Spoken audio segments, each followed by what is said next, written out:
Our big stat is brought to you by Gatorade. Look at these numbers for the Indiana defense. Top 5 nationally in every stat you see here, including red zone touchdown percentage allowed, where they are number 1 in the nation. Of course, it's hard to score in the red zone if you can't get there.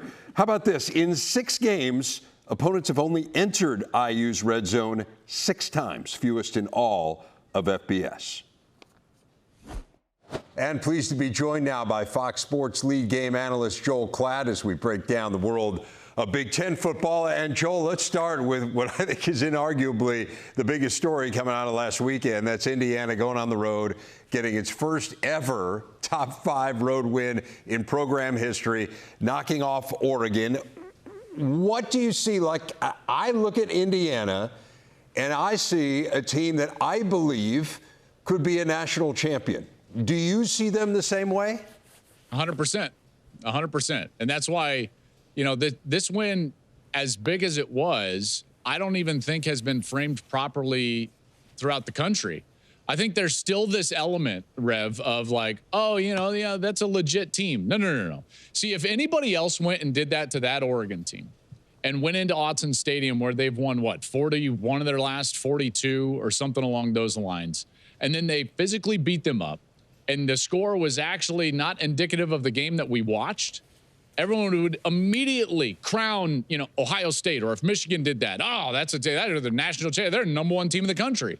And yet there's still this apprehension with Indiana. It's like, well, do we actually put them in the national championship category? And the answer is unequivocally yes. Absolutely. They are so balanced on the offensive side. They can attack you wherever they want. They've been able to run the football, throw the football, whether it's short or deep. Mendoza has been tremendous. And then the real revelation is the physicality of their defense. They got after Dante Moore and that offensive line for Oregon, which had been very good up to this point. And so that defense with Bryant Haynes as their defensive coordinator is what makes them more real to me. And certainly a team that can beat anybody any given day. And when you look at the rest of their schedule, Rev, what's stopping them from being 12-0, facing, you know, maybe Ohio State and Indianapolis in the Big Ten championship game for the right to have the number 1 seed overall in the college football playoff? I think that's where we're headed. Yeah, I'm with you. Okay, so let's talk about them with up against Ohio State, right? And we're talking about, hey, should they be number 1? They probably have the best resume, probably have the best win in the country. I know you do a poll every week. You've still got Ohio State 1 and Indiana 2. And, hey, Ohio State's the reigning national champion. They've done nothing to fall out of that spot. And I think there's kind of the argument that to be the man, you got to beat the man. But you make that decision every week. You put Ohio State ahead of Indiana. So what do you think separates them? Maybe we're splitting hairs here, but why do you still have Ohio State ahead of them? Well, So the first premise is I don't think we're splitting hairs. For me, Ohio State at 1 is very easy. And the debate is between resume and performance, what happens with Indiana and Miami at 2 and 3? I think Ohio State has actually separated themselves out. And the reason is not only are they the defending national champion, but they're better. And the defense, more specifically, is better. That's the best singular unit in college football. And they have gone out there and they have made good football teams look very average. One of them's Washington. I'm preparing for that Washington-Michigan game for this week. I'll be in Ann Arbor in the Big House. And Washington's offense is one of the better offenses in all of college football. Damon Williams is one of the most electric, elusive players in all of college football, and he went for just under 1 million total yards against Rutgers last Friday night. You know what he did against Ohio State? Virtually nothing. Yeah. Luke Altmaier in Illinois come in as in the previous 2 games against USC and Purdue, the most explosive offense in the country over those 2 weeks. More 40-yard plays than anybody in the sport. And guess what they did against Ohio State? Next to nothing. I know that they got to 16, but like let's face it here. It was such tough sledding. There was no way that once Ohio State built a multiple possession lead that I saw them coming back in that game. And because of that, Ohio State hasn't even had to shift into 3rd gear offensively. They have run one of the most conservative game plans in all of college football, even with the talent on the outside. They snap it as few a times as any. out there. They run a methodical offense. They don't take chances because they don't need to. So then the question becomes like, well, what happens when they do shift into third gear? Remember Tennessee last year? Remember Oregon last year? Because that's still available to them. That's still available to go to Jeremiah Smith 10, 15 times a game, have Carnell Tate on the other side, throw the football down the field. When they do throw it down the field, which is very minimal, Julian Saint's been the most accurate downfield passer in college football. He's still one of the most efficient players in college football, still leads the country in completion percentage. And so I know this was an Indiana question. I wasn't splitting hairs with Indiana. I saw those two play last year. I saw Ohio State win the national championship. I've covered Ohio State twice now. I see what they've got, and in particular on that defensive side. So for me, it's Ohio State. And then, okay, now let's take a picture and let's start to debate between Miami and Indiana. And Indiana has got the singular best win over Miami, even though Miami's got some good ones. And Indiana looks more balanced at this point. I do think between those two is when I start to split hairs, though. Yeah, fourth in the nation in scoring offense and fourth in the nation in scoring defense, as Indiana is a pretty good combination. And again, don't get me wrong, I'm not suggesting that Ohio State shouldn't be number one. I guess I was just interested in how you view Indiana in relation to them. And to your point, I think there's a good chance that we will see them on the field together in Indianapolis, which would just be phenomenal. Buckeyes take on a struggling Wisconsin team this week. Speaking of struggling, it's amazing to see what has happened at Penn State here in the last few weeks. And I guess I would just put it to you this way.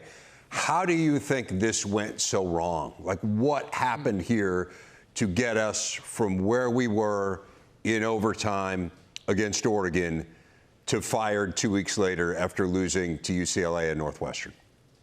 I think the most dangerous thing in sports is potential. And with potential comes expectations. And the one commonality between potential and expectations are that they're unfounded. And when you fall short of potential and expectations, it can be devastating, more devastating than an average team, not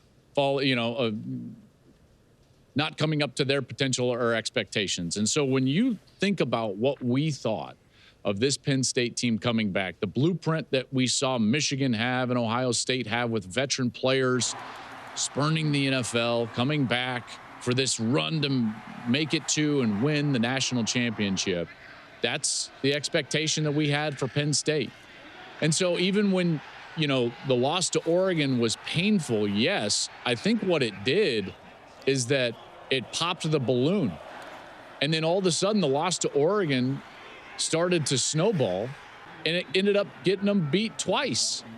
And now you're in an environment where there's some toxicity with the home crowd. And where do you go from there? And at that point, I thought Pat Kraft, while bold, probably made the right decision in the timing that he did, because that team had no foundation in the last 2 weeks. They lost as 20-point favorites 2 weeks in a row.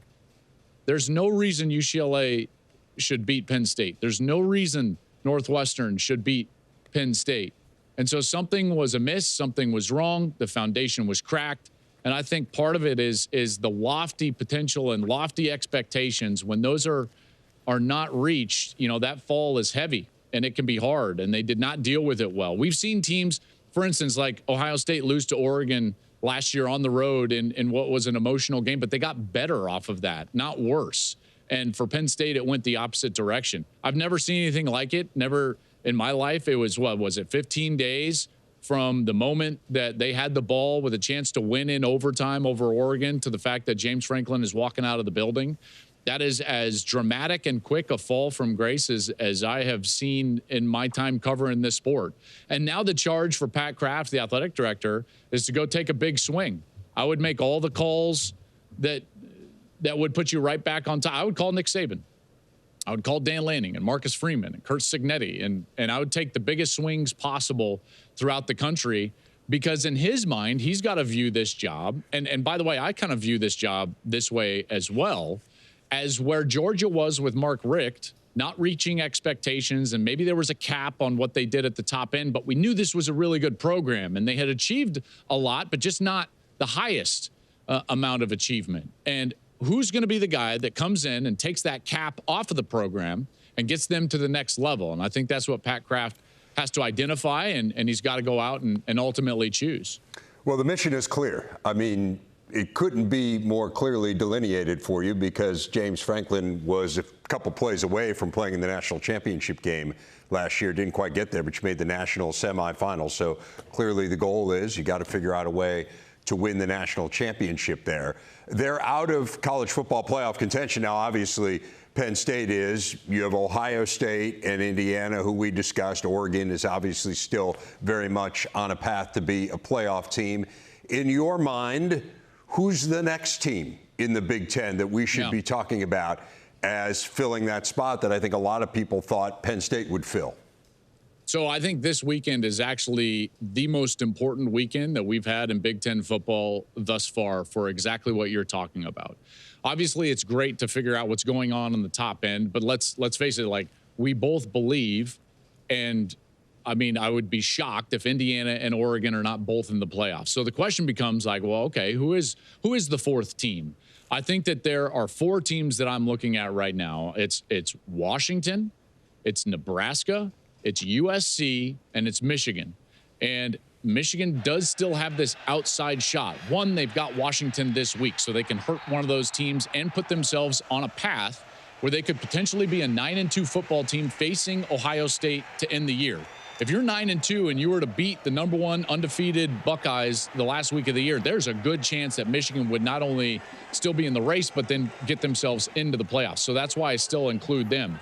Nebraska, nobody is talking about, but if you look at their schedule, they've got USC still coming up. They've got these games that I think are winnable with the way that they're playing. If their quarterback doesn't turn the football over, they could be in the mix. And then the winner of this week's game, Washington and Michigan, right? And I mentioned USC as well. This is a big weekend for them because of the Notre Dame game. On the road against Notre Dame, if they can win this football game, watch out. They will have one loss, and they will be in the driver's seat for that fourth spot. Now, they've got to play Oregon later in the year, but those are the four teams that I'm looking at. And that's why I think this weekend is really the pivotal weekend for the depth of the Big Ten in the playoff. It's pretty cool what you guys have going on Big Noon, no doubt, with that Washington-Michigan game. I mean, we're less than 2 years removed from those two playing for the national championship, and now here we are. It's a regular season game in the Big Ten with a ton riding on it, as you said. Just really quickly, as you prep for this game, I mean, it was really interesting to see what USC did to Michigan's defense last week. They ran it on them, and they threw it on them. You already talked about Damon Williams and how fabulous he is. Interesting. I say jarring. Like, that was jarring. It depends on your perspective, I would say, right? Can Washington do the same thing with Damon Williams, who you were raving about? Possibly. Now USC has shown the ability to really run the football effectively. And Washington can do that as well. But I think that the offensive line for USC is a better group than Washington's group. And when you watch Washington play, you know, they really hurt people with their speed and creativity on the outside. Not that Jonah Coleman can't run. Like, Jonah Coleman's an incredible back. Great nose for the end zone, there's no doubt. But his productivity in many ways is tied to the fact that he plays next to a quarterback that is as explosive as any quarterback in the country. They can throw the ball really well. Rutgers tried to run a lot of man coverage last week on Friday night, and they torched him on that, a lot of crossing routes. Williams was tremendous. But one thing that is a commonality is that there are a lot of broken plays. He's got to leave the pocket. He's got to scramble. And that's not necessarily where USC was, which they came in with a lot of confidence that they could run the football. Even though they didn't do it well against Illinois, they have done it well in other games. And so that's a little bit of a difference. But for Michigan, I think they've got to get back to foundational principles. What made them Michigan? And I'm talking about like this Michigan, not historic Michigan. What made them Michigan was in 2021 when they decided we're going to stop the run, we're going to run the football, we're going to cover kicks well, and we're going to play complementary ball. Sorry, I'm stuttering all over myself. But Rev, the most important part of that is run the ball, stop the run. They've got to get back to that. Their defense did not play well against USC. They tried to play way too soft of coverage. The safeties out of the box. Their defensive line, in particular on the inside, did not play great. They've got to play much better. And then offensively, they came out and tried to throw the ball early. And I thought to myself, like, that's not first principles from Michigan. And that's not the way that Bryce Underwood is going to have his success if he is to have success. You have to run it, throw the ball when you want to, get him on the move, and then get to the passing game from the pocket. When they've had success offensively, it has followed that sequence, and they need to get back to that. It should be a fascinating game at the Big House. Again, it is big noon, so we'll see you there with Gus and Jenny. Always appreciate your time. Thanks a lot, Joel. Absolutely. Have a great day, bud. You too.